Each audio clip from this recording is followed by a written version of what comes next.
Hot, warm या cold. हर एक lead को एक स्कोर देना चाहिए, क्योंकि हर एक आदमी में समय लगाना ही नहीं है आपको।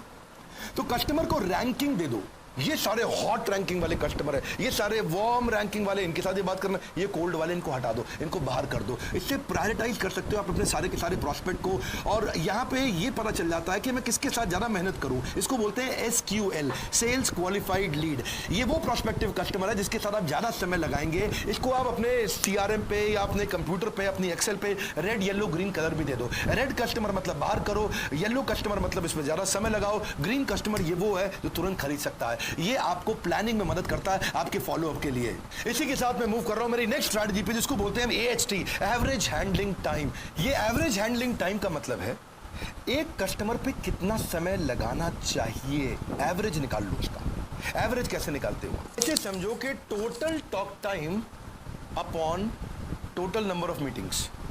भाई टोटल टॉक टाइम यानी कि आपने 10 घंटे लोगों के साथ लगाए और नंबर ऑफ मीटिंग कितनी करी? 10 मीटिंग करी, यानी कि एवरेज हैंडलिंग टाइम AHT आपका 1 घंटे का आ गया। इसका एक बेंचमार्किंग कर लो, क्या एक कस्टमर पे 1 घंटा लगाना चाहिए कि नहीं लगाना चाहिए? अगर आपने बेंचमार्किंग करी कि एक कस्टमर पे ज़्यादा से ज़्यादा 30 मिनट लगाने चाहिए, अगर आपकी छोटी छोटी कॉल्स पे फ़ोन होती है, बात होती है, तो हो सकता है कि एक कस्टमर पे 4 मिनट या 5 मिनट का एवरेज टाइम आना चाहिए। कुछ कस्टमर 10 मिनट लेंगे, कुछ 0 लेंगे, लेकिन एवरेज का स्टैंडर्ड बन जाना चाहिए।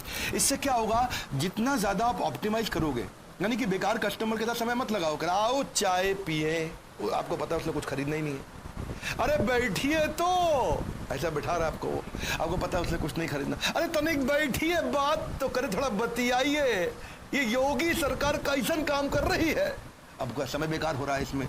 अगर एवरेज हैंडलिंग टाइम कम कर लो तो आप ज़्यादा लोगों से मिल सकते हो, कॉम्प्रोमाइज़ नहीं करोगे अपनी क्वालिटी को, अच्छे कस्टमर एक्सपीरियंस की तरफ बढ़ सकते हो। आप ये अपने एम्प्लॉयज़ को ट्रेनिंग दीजिए, अच्छे से ट्रेनिंग दीजिए कि कितनी बात करनी ठीक रहेगी। आप ज़बरदस्ती फटाफट बात ना करें, मैं नहीं बोल रहा कि फटाफट बात खत्म करें, पर थोड़ा ट्रेनिंग करने से आप उनको लो AHT, लो एवरेज हैंडलिंग टाइप का गाइडेंस दे सकते हैं। आप उनकी मीटिंग्स को, उनकी कॉल्स को रिकॉर्ड करके सुन सकते हैं, उनको सारी इन्फॉर्मेशन अगर पहले से तैयारी करके दे दें। देखो जितनी ज़्यादा फालतू बात करेंगे, चांसेस आप उतने कम लोगों से बात कर पाएंगे, उतना ज़्यादा नुकसान होगा। इसलिए रिक्रूट करिए ऐसे लोगों को जो इफेक्टिव बात कर सकें, उनकी परफॉर्मेंस को मॉनिटर करिए, उनके मार्केटिंग मटेरियल को पहले ही उनको दे दीजिए, सारी इन्फॉर्मेशन पहले ही दे दीजिए ताकि वो सेव कर सकें टाइम को। ऐसा नहीं कि वो क्लाइंट के पास बैठने के बाद ढूंढ रहे हैं भाई ईमेल कर कहाँ मिलेगा, भाई प्रपोजल कहाँ मिलेगा, भाई ब्रोशर कहाँ मिलेगा, सामान ढूंढ रहे हैं। आप सब चीज़ें पहले ही रेडी रखोगे, देखो आप you don't get a second chance to make the first impression. तो सारे FAQ जितने भी तरह के क्वेश्चन कस्टमर पूछता है, अगर उसकी तैयारी पहले से ही कर ले तो आपको कभी दिक्कत नहीं आएगी। अगला है परचेज एक्शन रेशियो, ये बहुत इंपॉर्टेंट स्ट्रैटेजी है। ये क्या है, इससे कैसे आप बढ़ाते हो? ज्यादातर लोग सारी एडवर्टीजमेंट पे पैसा खर्च कर देते हैं। कंपनीज जितने बड़े ब्रांड्स हैं वो अवेयरनेस पे पैसा खर्च कर देते हैं, अपील करने पे पैसा खर्च कर देते हैं। पर ये 4 स्टेज समझो, अवेयर, अपील, आस्क और एक्ट। आप एडवर्टीजमेंट कर रहे हो, लोग अवेयर तो हो रहे हैं, लेकिन एक्ट का मतलब आपका माल नहीं खरीद रहे। इसमें 2 चीजें इंपॉर्टेंट है, या तो अपनी टीम की सेल्स की ट्रेनिंग दो, लोग जानते हैं, आते हैं, पूछते हैं, लेकिन खरीदते नहीं। तो क्यों नहीं खरीदते? आपकी टीम की ट्रेनिंग अच्छी नहीं है। या फिर उनको कंटेंट रीमार्केटिंग करो, उनको व्हाट्सएप पे किसी प्रकार से इन्फोग्राफिक से कुछ अच्छे अच्छे कंटेंट भेजो, तब वो ज़्यादा खरीद सकते हैं। अगली स्ट्रैटेजी क्या है? Band sales technique. बैंड का मतलब है बजट, अथॉरिटी, नीड्स और टाइमलाइन। बैंड का मेन मकसद क्या है? ये पता लगाना कि कस्टमर काम का है भी कि नहीं है। कई बार आप लोगों से मिलते हो तो उनकी 4 चीजें चेक करो। जब भी कोई माल बेचना है 4 चीजें चेक करो। इसके बाद बजट है कि नहीं है, ये डिसीजन ले सकता है कि नहीं ले सकता, इसके बाद अथॉरिटी है कि नहीं है, तीसरी चीज इसको जरूरत भी है कि नहीं है, हो सकता है इसके बाद बजट हो, अथॉरिटी, लेकिन जरूरत ही ना हो, और चौथी चीज अगर ये खरीदेगा तो कब खरीदेगा, ये भी पता लगाओ उससे। ज्यादातर लोगों से क्वेश्चन करो कि आप ये सेल्स का डिसीजन कब तक लेना चाहते हैं, आप ये फ्लैट अपार्टमेंट कब तक खरीदना चाहते हैं, आप हमारा सॉफ्टवेयर कब तक लगाना चाहते हैं। जब आप ये 4 चीज़ें पता लगा लोगे, अगर उसका बजट भी नहीं है, उसके पास अथॉरिटी भी नहीं है, उसको उतनी ज़्यादा ज़रूरत भी नहीं है, और खरीदेगा भी आज से 2 महीने बाद, 4 महीने बाद, 6 महीने बाद, ऐसे कस्टमर पे समय मत लगाओ। बैंड एक टेक्निक है जिससे समझ में आ जाता है आपको। इससे आपको सेल्स क्वालिफाइड लीड पे ही समय लगाएंगे, इससे आपकी सेल्स की इफेक्टिवनेस बढ़ेगी। आप उनके कॉमन पेन पॉइंट्स पे आप काम कर सकते हैं, यानी कि एक ही प्रकार के कस्टमर पे काम करें, हर बार नए प्रकार के कस्टमर के पीछे मत भागें, नीश मार्केट के पीछे भागें, क्योंकि आपको मालूम है इनका बैंड ठीक है, यानी कि इसके बाद बजट भी, अथॉरिटी भी है, नीड भी है, टाइमलाइन भी है। एक ही प्रकार के कस्टमर को फाइनलाइज करो। मार्ग ईआरपी ने यही किया। एफएमसीजी इंडस्ट्री के अंदर पूरी तरह घुस गए, सारे रिटेलर को माल बेचना शुरू कर दिया क्योंकि उनका बैंक है। फार्मा के अंदर घुस गए, सारे रिटेलर को माल बेचना शुरू कर दिया क्योंकि उनका बैंक है। अगला है कम्युनिटी पार्टनरशिप। कम्युनिटी पार्टनरशिप जबरदस्त स्ट्रैटेजी है। कम्युनिटी बहुत पावरफुल चीज है। बनिया समाज, जैन समाज, जाति, धर्म, डॉक्टर, टीचर, बिजनेसमैन, प्रोफेशन, ये सब कम्युनिटीज है। अगर कम्युनिटी आपके साथ जुड़ जाए, वो आपके साथ पार्टनर बन जाए तो बात बन जाएगी। मैंने गुजरातियों पे वीडियो बनाया, उन्होंने सब जगह फैला दिया। उसको बोलते हैं कम्युनिटी पार्टनरशिप।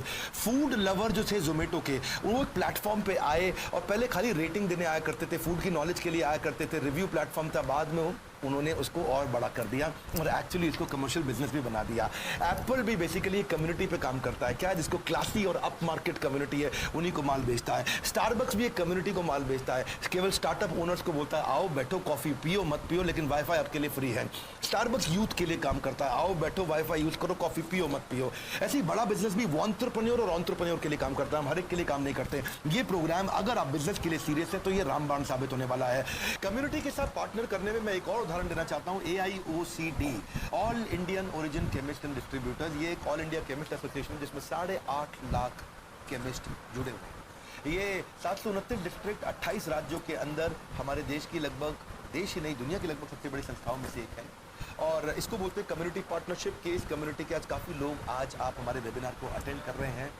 इसके अलावा मैं दूसरा उदाहरण दूंगा कम्युनिटी पार्टनरशिप के अंदर अखिल भारतीय या अखिल भारतवर्षीय महेश्वरी युवा संगठन का। अखिल भारतवर्षीय महेश्वरी युवा संगठन एक ऐसा संगठन है जो समाज के लोगों को उनकी प्रतिभा को बड़ा मंच प्रदान करता है और ज़रूरतमंद परिवारों के साथ में खड़ा रहता है। आप लोगों ने भी आकर के हमारे इवेंट को ज्वाइन किया, इसी को बोलते हैं कम्युनिटी पार्टनरशिप। इसलिए केवल उन पे काम करिए, वो कम्युनिटी पे काम करिए जो कम्युनिटी आप में इंटरेस्टेड हो सकती हो। देखिए मेरी बात समझिए, शेर का शिकार करने के लिए आप चिड़ियाघर नहीं जाना होता, शेर का शिकार करने के लिए जंगल जाना होता है। आपको जाकर के देखना है और देखिए कम्युनिटी में आप पूरी कम्युनिटी को उठाएंगे तो वो आपको उठा देगी। If you want to lift yourself, lift someone else. Everyone is moving forward together, then success will take care of itself. तो आप कम्युनिटी को साथ लेकर के चलो। अगली स्ट्रैटेजी है B2B मेडिक सेल्स टेक्निक, जिसका भी B2B बिजनेस है उसको काम आएगी। ये मेडिक क्या होता है? Metrics, economic buyer, decision maker, decision criteria और डिसीजन प्रोसेस, ये 4 चीजें होती हैं। यानी कि ये भी एक क्वालिफिकेशन प्रोसेस की टेक्निक है, कॉम्प्लेक्स एंटरप्राइज स्टेज में बड़ा काम आता है। अगर आप किसी को माल बेचना चाहते हो, 4 चीजें चेक करो। अगर किसी कंपनी को माल बेचना चाहते हो, किसी बड़े ब्रांड को माल बेचना चाहते हो, 4 चीजें चेक करो। मैट्रिक्स, मैट्रिक्स का मतलब मेरे इस माल को बेचने पे इस पे कितना इकोनॉमिक इंपैक्ट आएगा, कितने रुपए का फायदा दे सकता हूं मैं इसको, कितने रुपए का मैं इसका घाटा बचा सकता हूं, वो हो गया मैट्रिक्स। मैट्रिक्स मतलब नंबर चेक कर लो। दूसरा, इसमें इकोनॉमिक बायर कौन है? ME। इकोनॉमिक बायर का मतलब कि ये इतनी बड़ी कंपनी है लेकिन कौन से डिपार्टमेंट के आदमी के पास बजट है इस माल को खरीदने का? परचेज डिपार्टमेंट लेता है, प्रोडक्शन डिपार्टमेंट लेता है, मार्केटिंग डिपार्टमेंट खरीदता है या CEO चेयरमैन खुद खरीदता है? इकोनॉमिक बायर कौन है, इसका पता लगाओ उस कंपनी में। अगला है डिसीजन क्राइटेरिया, वो डिसीजन किस बिहाफ पे लेंगे, यानी कि उनका इवैल्यूएशन क्राइटेरिया क्या है, कैसे वो वेंडर अपना चूज करेंगे जिससे उनको माल खरीदना है। और अगला है डिसीजन प्रोसेस। डिसीजन प्रोसेस का मतलब है कि ऑर्गेनाइजेशन वेंडर को किस प्रकार से लेने वाली है, कैसे ऑन बोर्ड करेगी। अगर आपने metrics, economic buyer, decision criteria, decision process समझ लिया तो आप उस कंपनी में माल जाकर के बेच के आ सकते हो। बड़ी कंपनी में माल बेचने के लिए कभी कभार आप गलत डिपार्टमेंट में पहुंच जाते हो, गलत बायर के पास पहुंच जाते हो, उसके बाद डिसीजन मेकर ही नहीं है या आपको पता ही नहीं कि उनके डिसीजन क्राइटेरिया और डिसीजन प्रोसेस है कैसे, तो आपका बड़ी कंपनी में सेल्स नहीं कर पाते। इसको बड़ी कंपनी में सेल्स करने के लिए आपको उनका पेन ढूंढना है और आपको समझना है कि इस कंपनी के अंदर मेरा पार्टनर कौन है, कौन मेरा माल बेचने में मदद करेगा, कौन ऐसा है जो मेरी बात को समझ रहा है, किसको अपना साथी बना करके इस कंपनी में चलना है। जब उसको आपको पेन भी समझ में आ गया और साथी भी मिल गया तो वो आपको मदद करेगा। यानी कि initiator, influencer, decider, buyer, consumer कौन कौन है। नौवां है MLM और डायरेक्ट सेल्स। MLM और डायरेक्ट सेल्स भी अपने आप में एक ऐसा मॉडल है जो कई कंपनीज अपनाती जा रही है। जबरदस्त मॉडल है MLM और डायरेक्ट सेल्स। इसमें ना 4 प्रकार के लोग होते हैं, मोटा मोटा समझिए। Idea man, people man, action man, process man. Action man वो है जो बड़े एक्शंस पे काम करता है, डिसीजन मेकिंग, उसको तुरंत, राइट नाउ, एम्बिशियस, एस्पिरेशनल, अभी के अभी चाहिए, सब कुछ चाहिए। आइडिया मैन वो होता है जो बड़ा क्रिएटिव होता है, बिग पिक्चर देखता है, नई सोल्यूशन निकालता है, नई क्रिएटिविटी निकालता है, नई बातें सोचता है। पीपल मैन वो है जो रिश्तों पे काम करता है, रिलेशनशिप बना के काम करता है। प्रोसेस मैन वो है जो खाली data, information, detail, process, system, organise रहता है। MLM के अंदर action man plus idea man चल सकता है। अगर आप एक एक्शन मैन है या पीपल मैन है तो भी आप चल सकते हैं। अगर आप एक आइडिया मैन है और पीपल मैन है तो भी चल सकते हैं। लेकिन अगर आप केवल एक्सेल बनाने वाले, यानी कि आप एक प्रोसेस मैन है, यानी कि आपको लैपटॉप पे बैठ के काम करना बहुत अच्छा लगता है तो आप रिजेक्शंस हैंडल नहीं कर पाएंगे। मल्टी लेवल मार्केटिंग या डायरेक्ट मार्केटिंग कभी मत ज्वाइन करिए, इसके लिए आपको बहुत मेहनत करनी पड़ती है। कुछ इंपॉर्टेंट लेसन दूंगा मल्टी लेवल मार्केटिंग के लिए। रोज चेक करो आपने कितनी कॉल्स करी, नंबर ऑफ कॉल्स मेड। रोज चेक करो आप कितनी मीटिंग्स कर रहे हो, अपना रिव्यू करो।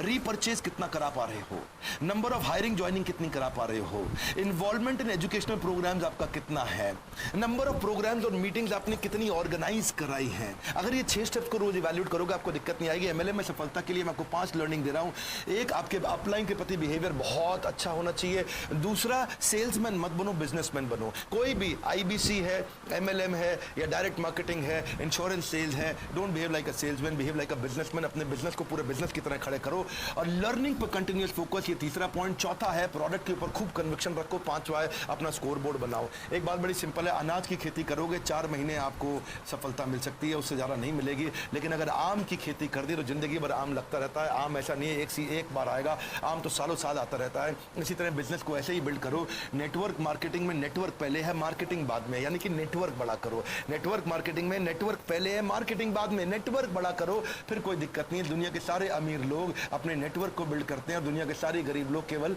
नौकरियों में लगे रह जाते हैं। अगला है रिसर्च बिफोर रीचिंग। ये क्या चीज है? Research before reaching. जाने से पहले खूब रिसर्च करो, उसके बारे में पता लगाओ। प्री कॉल्ड रिसर्च मुश्किल नहीं होती है। हर कस्टमर से मिलने के बाद उसका बेसिक रिसर्च कर लो, उसका ट्विटर देख लो, उसका लिंक्डइन देख लो, उसका फेसबुक देख लो, उसकी वेबसाइट देख लो, उसके ब्लॉग्स देख लो, उसके फाइनेंशियल स्टेटमेंट देख लो। ये सब जानने से आपको उसकी नीड असेसमेंट का पता चलेगा, उसके पेन पॉइंट का पता चलेगा। Research before reaching. ऐसे मत जाओ मिलने के लिए, अचानक मीटिंग पे नहीं जाते हैं। कंज्यूमर एम्पैथी बोलते हैं, इससे आपको समझ में आएगा कस्टमर को चाहिए क्या है। डिजाइन थिंकिंग, आप डिजाइन बना सकोगे उसके अपने माइंड के अंदर कि actually over a period of time इसको किस किस किस किस जर्नी में कहां क्या तकलीफें आएंगी। उन तकलीफों का डिजाइन क्रिएट करके अपने प्रोडक्ट को प्लान कर सकते हो। देखो, या तो उसकी टेक्निकल प्रॉब्लम होगी, टेक्निकल प्रॉब्लम से आप उसके ऊपर कितना पैसे का नुकसान हो रहा है, फाइनेंशियल इंपैक्ट, और उससे उसकी पर्सनल जिंदगी कितनी खराब हो रही है, इसका पर्सनल इंटरेस्ट। देखो, पेन बेस्ड सेलिंग का मतलब ये नहीं है कि आप मूव की बात करो, वॉलिनी की बात करो, झंडू बाम आयोडेक्स की बात करो। पेन बेस्ड सेलिंग का मतलब है उसके बिजनेस में, पर्सनल लाइफ में क्या पेन है जिसको आप सॉल्व कर सकते हो। Research is to see what everybody else has seen and to think what nobody else has thought. जो सबको दिख रहा है वो तो आपने देख लिया, लेकिन जो सबने नहीं सोचा वो आपने सोच लिया। सो आप सोल्यूशन को बेचो, प्रोडक्ट को मत बेचो। अगला है साइकोलॉजिकल निंजा टेक्निक। जबरदस्त है साइकोलॉजिकल निंजा टेक्निक। ये वो टेक्निक्स हैं जो साइकोलॉजी पे इंपैक्ट करती हैं, जैसे एंकरिंग इफेक्ट। पहली साइकोलॉजिकल टेक्निक है एंकरिंग इफेक्ट। क्या है? शुरुआत की जो पहला लाइन है ना, वो बहुत स्ट्रॉन्ग ओपनिंग होगी ना, तो फिर उस लाइन के रेफरेंस में वो बाकी सारी बातें सुनेगा। जैसे लोग क्या कहते हैं, अरे ये मशीन नहीं बेच रहा हूं आपको मैं, ये ट्रैक्टर की मशीन नहीं है, ये नोट छापने की मशीन है। इतना डीजल बचाती है कि थोड़े दिनों में फ्री हो जाएगी और एक्स्ट्रा कमा के देगी। आपने जो शुरुआत की स्टेटमेंट बोली वो बड़ी जबरदस्त होनी चाहिए। उसके बाद बाकी सारी चीजें वैसे देखेगा। यह कंफर्मेशन बायस। कंफर्मेशन बायस क्या होता है? ये भी एक टेक्निक है कि आप वो चीज को ज्यादा एक्सेप्ट करते हो जो आपके बिलीफ से मैच करते हो। सामने वाले के बिलीफ को चेक करो और उसके साथ मैच करते हुए बोलो, तो आपको कोई दिक्कत नहीं आएगी बेचने में। ऐसे ही राइमिंग इफेक्ट का भी एक बायस होता है। मिलता जुलता स्टेटमेंट हो ना, है ना, राइमिंग। आप मेरे कई वीडियोस में देख चुके होंगे, तो वो सामने वाले को पता नहीं ऐसी सच लगने लग जाता है।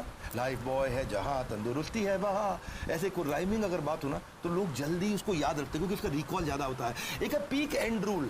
जब मीटिंग खत्म करके उठने लगो तो एकदम पीक पे खत्म करना, इतना एनर्जी के साथ खत्म करना, हाई पॉइंट पे खत्म करना। रीसेंसी बायस रहता है सामने वाले का कि रिसेंटली उसने जो बात सुनी है सबसे अच्छी, वो उसको याद रह जाती है। ऐसे ही एक है लॉस एवर्जन। सामने वाले को बताओ प्रोडक्ट खोने का नुकसान क्या है, लोग क्या गेन करेंगे उसको में ज्यादा इंटरेस्टेड नहीं है, लोग क्या खो देंगे अपनी जिंदगी में उसका दुख ज्यादा होता है। सर्वाइवरशिप बायस, ये कई प्रकार के हैं। सर्वाइवरशिप बायस क्या है? आप, ये एक ऐसा है कि जैसे ओयो ने इतना पैसा रेज कर लिया, सारे स्टार्टअप को लगता है मुझको भी मिल जाएगा। ऐसे नहीं होता है। मैं उससे जरा, क्योंकि समय की कमी है, डीकॉय इफेक्ट पे आ रहा हूं। डीकॉय इफेक्ट क्या होता है? ये वो है चॉइस मैनेजमेंट। कस्टमर को जब आपने कोई माल बेचना हो ना, तो पहले उसको खराब क्वालिटी की चीज उसको महंगी दिखा दो और अच्छी क्वालिटी की चीज भी महंगी दिखा दो, या कम क्वांटिटी की चीज महंगी दिखा दो और ज्यादा क्वांटिटी की चीज महंगी दिखा दो, तो वो ये अपने आप खरीद लेगा। सिनेमा हॉल में होता है ना, आपको 80 रुपए का छोटा पॉपकॉर्न, 100 रुपए का इतना बड़ा पॉपकॉर्न, आदमी को लगता है सस्ता मिल रहा 100 वाला, ये ले लो। आधा लीटर की बोतल 80 रुपए की, 1 लीटर की बोतल 100 रुपए की, आदमी इसको खरीद लेता है। यानी कि सामने वाले को कंफ्यूज कर दो, एक ऑप्शन इतनी खराब दिखाओ और एक ऑप्शन जो बेचनी है वो दिखाओ। इसको बोलते हैं चॉइस मैनेजमेंट। अगली स्ट्रैटेजी है people buy emotionally and justify rationally. लोग इमोशन से खरीदते हैं और बाद में जस्टिफिकेशन लॉजिक से करते हैं। एक बात याद रखना, दुनिया के सारे डिसीजंस में सबसे बड़ा रीजन लॉजिक नहीं होता है, इमोशन होता है। आपका सेल्स मैसेज, आपका प्रेजेंटेशन हमेशा ऐसा होना चाहिए जो सामने वाले के इमोशन पे इंपैक्ट करे। Greed, fear, humanity, envy, pride, shame, ये सब बड़े स्ट्रॉन्ग इमोशंस हैं। सारे के सारे थीम, सारे बड़े बड़े ब्रांड्स यही करते हैं। जैसे माउंटेन ड्यू थ्रिल का इमोशन देता है, डर के आगे जीत है। एमसील, एक टपकती बूंद आपकी जिंदगी बदल सकती है, उसको बोलते हैं फियर ऑफ मिसिंग आउट। भैया ये निकल गया तो दिक्कत। ऐसे ही मास्टर कार्ड, सर्फ एक्सेल, दाग अच्छे, ये सब क्या है, बड़े स्ट्रॉन्ग इमोशंस की कहीं ना कहीं बात करते हैं। People don't buy for logical reason, they buy for emotional reason. याद रखिएगा इस पॉइंट को। एक सोल सेटिस्फाइंग इमोशन मिल जाए, उसको दर्जनों लॉजिकल फैक्ट इग्नोर कर देगा। एक सोल सेटिस्फाइंग इमोशनल रीजन मिल जाए सामने वाले को। अगला है assign top representative to high value territories. ये बहुत इंपॉर्टेंट है। ज्यादातर लोग गलती क्या करते हैं, जिस जगह पे धंधा नहीं चल रहा वहां पे सबसे अच्छे आदमी को भेज देते हैं। जिस मार्केट में, जिस टेरिटरी में, जिस डिस्ट्रीब्यूटर के पास, जिस रिटेलर के पास, जिस कस्टमर के पास माल नहीं बिक रहा, वहां सबसे अच्छे आदमी को भेज देते हैं। बिल्कुल गलत तरीका है। सबसे अच्छे कस्टमर के पास सबसे अच्छा आदमी लगाना चाहिए, क्योंकि फिर वो और नर्चर होकर और ज्यादा बड़ा हो जाता है। जिस टेरिटरी पे आपका माल सबसे अच्छा बिक रहा है वहां सबसे ज्यादा आदमी लगाइए। एक बात बताएं, हार्ट का ऑपरेशन करना है वो क्रिटिकल चीज है, उसको रामू काका से नहीं करवाओगे, उसको सबसे अच्छे डॉक्टर से कराओगे। जहां सबसे बड़ी ग्रोथ आती है वहां सबसे इंपॉर्टेंट आदमी लगाना चाहिए। इसी को बोलते हैं परेटो प्रिंसिपल। आपके 20% क्लाइंट आपको 80% रेवेन्यू देते हैं, तो यानी कि उस 20% क्लाइंट पर सबसे अच्छी मैन पावर लगाओ। बहुत लोग गलती कर जाते हैं, जिस मार्केट में धंधा हो ही नहीं रहा वहां सबसे ज्यादा इंटेलिजेंट आदमी लगा दिया, भाई तू निकाल के ला यहां से। ना ना ना ना, हल्के आदमी से धीरे धीरे शुरू कराओ, जब वहां ग्रो करे तो और इंटेलिजेंट आदमी लगा दो। जितना ज्यादा क्रिटिकल एरिया है उतनी ज्यादा केपेबल मैन पावर आपको चाहिए। इसको याद रखिएगा। एनालिटिकल आदमी लगाओ जो रैपो बिल्ड कर सके जाके कस्टमर से। मेरी भी कुछ मार्केट ऐसी है जहां पे मेरा बिजनेस बहुत ज्यादा ग्रो करता है, मैं वहां और इंटेलिजेंट लोग लगा दिए। नर्चर करते हैं वो जाके क्लाइंट्स को, डिसीजन मेकर को। उसके पास पोटेंशियल, परफॉर्मेंस, स्किल, विल होना चाहिए, तभी उसको केपेबल मैन पावर माना जाएगा। अगली स्ट्रैटेजी जैब जैब जैब हुक। इसको बोलते हैं गिव क्यूब आस्क। क्या मतलब हुआ? जैब जैब जैब का मतलब हुआ, एक वो बॉक्सर के ऊपर किताब लिखी थी जिल रोले ने। वो क्या बोले, एक अच्छा बॉक्सर क्या करता है, पहले 3 बारी जैब करेगा, ऐसे जैब जैब जैब करेगा, है ना, ऐसा ऐसा हाथ दिखाएगा और बाद में अचानक ठाक हुक करेगा, क्योंकि इससे वो कंफ्यूजन क्रिएट करता है। ऐसे ही आपको भी अगर सामने वाले को अगर कुछ माल बेचना है तो पहले उसको दो, गिव गिव गिव, इतना दे दो कि रिलेशनशिप बन जाए, इमोशनल बैंक अकाउंट आपका बिल्ड हो जाए। एक तो फाइनेंशियल बैंक अकाउंट है, एक इमोशंस का, रिश्तों का भी बैंक अकाउंट होता है। कृष्ण भी कहते हैं ये यथामाम प्रपद्यन्ते ताम सतैव भजाम्यहम्, कि लॉ ऑफ इंक्रीजिंग रिटर्न, जब आप दोगे उससे ज्यादा तो आपको मिलेगा, उससे भी कहीं ज्यादा जो ज्यादा आपने दिया था। यानी कि ज्यादा दो, शुरू में रिलेशनशिप बिल्ड करो, give give give then ask. ऐसे ही हम भी अपने YouTube चैनल पर करते हैं, पहले पूरा वीडियो देते हैं, लास्ट में बोलते हैं भाई सब्सक्राइब करना चाहो तो आप कर सकते हो। इसी से अगर आप कस्टमर की हेल्प करोगे तो आप अपने बिजनेस की हेल्प कर रहे हो। वही तरीका है, सॉल्व अ प्रॉब्लम और अचीव अ गोल। दो में से एक काम कर लो, सामने वाले के तो प्रॉब्लम सॉल्व कर दो या गोल अचीव करा दो। अगला मॉडल है स्पैंको। पावरफुल स्ट्रैटेजी है स्पैंको। बेसिकली ये आइडिया देता है कि आपका कौन सा कस्टमर इस समय कौन सी स्टेज पे है। अलग अलग प्रकार की स्टेज होती है, suspect, prospect, approach, negotiate, close और ऑर्डर। ये 6 स्टेजेस होती हैं। ये प्लानिंग में काम आता है आपको। आप अपने सीआरएम में या एक्सेल में हमेशा सेव करके रखिए। एक्सेल का जमाना तो गया, अब तो सीआरएम लोग लगा के रखते हैं, और उसमें सेव करके रखिए कि सस्पेक्ट और प्रोस्पेक्ट का मतलब है, सस्पेक्ट मतलब है इतने सारे लोगों की लिस्ट बनाओ, प्रोस्पेक्ट का मतलब इतने लोगों से आप मिलने गए, अप्रोच का मतलब उनसे मीटिंग हो गया, नेगोशिएट का मतलब है नेगोशिएशन चल रही है। तो कुछ कस्टमर आपके अप्रोच की स्टेज पे होंगे, वो नेगोशिएशन और प्रपोजल की बात नहीं कर रहे, कुछ नेगोशिएशन की स्टेज पे हैं, माल नहीं खरीद रहे, कुछ क्लोज तो कर दिया, हाँ जी दे दूंगा, लेकिन फाइनल ऑर्डर नहीं दे रहे हैं, और कुछ ऐसे हैं कि जी आप उनसे मिलने गए लेकिन वो मीटिंग ही नहीं दे रहे आपको। तो हर एक का अलग अलग आप बकेट कर दो, पूरी सेल्स फनल को बकेट कर दो। ये आपकी कम्युनिकेशन स्ट्रैटेजी बनाने में मदद करेगा कि प्रोस्पेक्ट वालों से मैं इस तरह बात करूंगा, अप्रोच वालों से मैं इस तरह बात करूंगा, जिससे मैं नेगोशिएशन कर रहा हूं उनको मैं ये भेजूंगा, जो क्लोजिंग पे आ गया उनके साथ ये करूंगा, जिसने ऑर्डर दे दिया उनसे रेफरेंस मांग लूंगा, और रेफरेंस भैया तुमने खरीदा, तुमको फायदा हुआ, अब मैं दूसरों को भेजूं। 16वीं स्ट्रैटेजी, रिन्यू ओल्ड रिलेशनशिप। एक बात याद रखिएगा, पुराने कस्टमर के साथ धंधा करना 7 गुना सस्ता पड़ता है, नए कस्टमर के साथ धंधा करना 7 गुना महंगा पड़ता है। पुराने रिलेशनशिप को रिवाइव करो, ये बहुत इजी है उन्हीं के साथ बिजनेस करना, उनके साथ कम्युनिकेशंस वापस बिल्ड करो, उनसे रेफरेंस मांगो, उनसे रिटर्न रेफरेंसेस लो, उनकी लाइफ में कुछ और नई वैल्यू क्रिएट करने की कोशिश करो, पुराने डेटा को नया जीवन दो। आपका जो बिल्कुल बेकार लीड है उसको चलो छोड़ दो, मैं नहीं बोल रहा कि बिल्कुल बेकार लीड को पकड़ो, जो सेल्स क्वालिफाइड लीड नहीं है उसको तो हटा ही दो, लेकिन सेल्स पर्सन को जाकर के पहले पता करना चाहिए इसने छोड़ा क्यों था मेरे को कस्टमर ने, ये कस्टमर क्यों रिपीट नहीं आया था, वो जानूं। ये देखो कि ये पहले इसके कौन कौन इसके टच में था, इस कस्टमर के, इसकी हिस्ट्री क्या है इस कस्टमर की हमारे साथ में, उसके बारे में जानकारी लेकर के उससे फिर से बात करो। पुराना कस्टमर एक बार वापस आएगा तो बात आपकी बनेगी। याद रखिएगा, अगर पुराने कस्टमर को सीधा ही फोन करके माल बेचने की कोशिश करोगे तो फिर तो it's a huge turn off, फिर तो स्विच ऑफ हो जाएगा, बिल्कुल बात नहीं करेगा। कॉन्वर्सेशन को रोलिंग करो, उनसे रिलेशनशिप बनाओ। ओल्ड लीड्स के साथ में अगर आपने सेल्स शुरू कर दी तो कमाल कर दोगे आप। उनसे